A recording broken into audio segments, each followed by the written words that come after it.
जिबादि माखासे पर्यायसिम गोबां दफाखौ मावफुंनाय जाबाय आसाम सरकाराबो मावफुंबाय आरो बेजों लोगोसे माखासे गिदिर गिदिर जि दफाफोर दंबावो जेरै जोंहा एरिया एक्सटेनसन आरो बे एरिया एक्सटेनसना आथिखाल समाव 60 गामिया बिश्वनाथ जिल्ला आरो सनितपुर जिल्लानिफ्राय सरजाबनानै उदालगुरि जिल्लाजों दोनथ'नाय जादों मानोना बियो जागायजेननायनि जि सोसनजानाय गामिफोर आरो बिनि उनाव जोंहा आद्रा माखासे गामि मोनबावनांगौ दङ दा दिनै बे बिटिआर रेकर्डआ गोलाव बड'लेण्ड हालामखौ बिटिआर ओनसोलखौ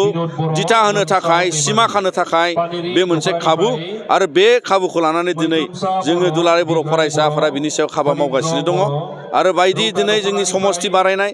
46 निफ्राय दिनै 60 समस्ति जानांगौ बा 60 मेम्बार जानायनि थाखाय जि लाहार फाहार भारत संबिधानाव 125 शिड्युल एमेन्डमेन्टनि कनस्टिटिउसन एमेन्डमेन्ट बियो दिनै जानो थांगासिनो दङ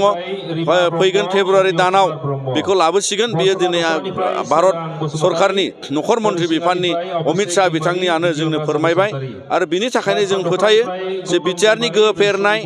आरो मेम्बार बांहोनाय आरो बायदि दिनैहाय गोदान गोदान प्रभिजनजों बावहाय गोहो फेहेरनायनि थाखाय हाबाफारि जागोन आरो बिटिआर रेकर्डजों फैनाय गोबां फसंथान जोंहा उदालगुरियाव एनआइटि मोननांगौ जोंहा बाक्सायाव सेन्ट्रेल इउनिभारसिटि जानांगौ बड'फानि मुङै